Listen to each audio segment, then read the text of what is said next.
Bonjour, l'outil que je vais vous présenter via ce tutoriel, c'est l'outil Trello, qui est un outil de gestion de projet en ligne édité par Hotquick Software. La version de base est entièrement gratuite et on peut s'abonner à cette version en allant sur le site trello.com. Il est juste nécessaire de s'identifier, donc de donner un mot de passe, un identifiant et un mot de passe. Donc je vais me loguer et vous montrer donc voilà la page d'accueil de Trello, qui est la mienne. Donc cet outil permet de créer des tableaux qu'on appelle des boards. Et quand je crée un tableau, je vais pouvoir décider si ce tableau, je le garde privé, si j'invite quelques utilisateurs ou si je le rends public. Donc j'ai créé pour le biais de ce tutoriel un tableau qui s'appelle e-learning carré.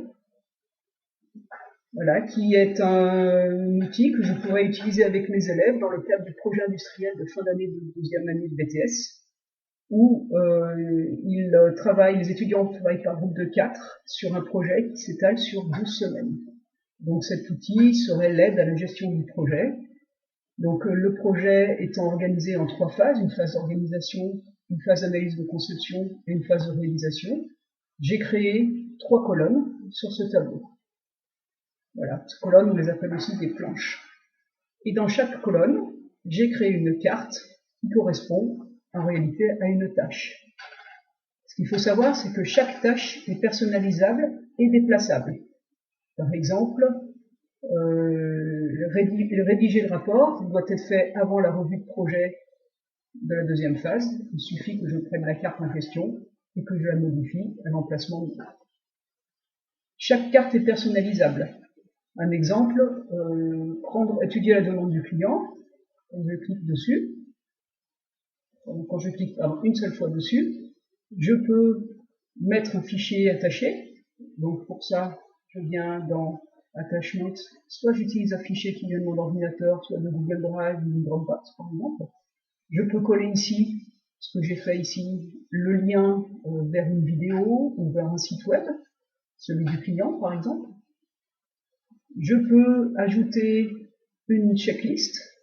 Par exemple, dans l'étude de la demande du client, je vais avoir besoin d'analyser ses besoins, d'analyser le programme de l'automate attendu, d'analyser l'interface on-machine que le client attend.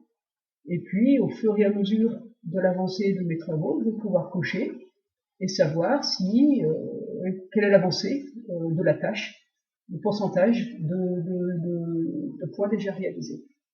Je peux également ajouter un petit commentaire. Par exemple, prendre rendez-vous avec le client pour pouvoir discuter de sa demande. Voilà. Et puis, on voit que mon nom apparaît. Donc, si je partage ce fichier avec d'autres personnes, on va savoir qui a écrit, et puis ça nous permet d'avancer. On peut également ajouter une date impérative, par exemple une date d'échéance dans la tâche, etc. Vous apercevez que quelques cartes ici ont de la couleur. Donc ça c'est très simple. Il suffit de venir sur l'onglet label et de choisir la couleur associée. Donc par exemple, on peut l'utiliser en affectant une couleur à un étudiant. Et ça c'est très intéressant parce que avec le menu qu'on a ici à droite, on peut filtrer les cartes, par exemple par couleur. Donc ça permet à un étudiant de voir le travail qui lui est alloué et de voir où il en est. Je peux ajouter une colonne quand j'en ai envie. Par exemple, si les étudiants s'aperçoivent qu'il y a des améliorations possibles de leur projet, ils peuvent créer une colonne d'amélioration possible et pour chaque idée ajouter une carte. Ils peuvent également créer une colonne tâche réalisée, par exemple. Et à chaque fois qu'une tâche est terminée, hop, on va aller la mettre dans tâche réalisée, ce qui évite, quelque part, de les effacer et d'oublier une tâche importante. Voilà, donc ce petit... Ah oui, juste une dernière chose avant de vous laisser. Comment partager avec quelqu'un, et bien ici, dans Members, je cherche le nom de la personne avec qui je veux partager. Voilà, par exemple, monsieur Jean-Marie Perel. Je le sélectionne et je vois son nom apparaître ici, à côté du mien. Et donc, il aura accès, comme moi, au niveau de ce tableau. Il pourra écrire, ajouter des cartes, enlever des cartes, faire exactement ce que j'ai pu faire.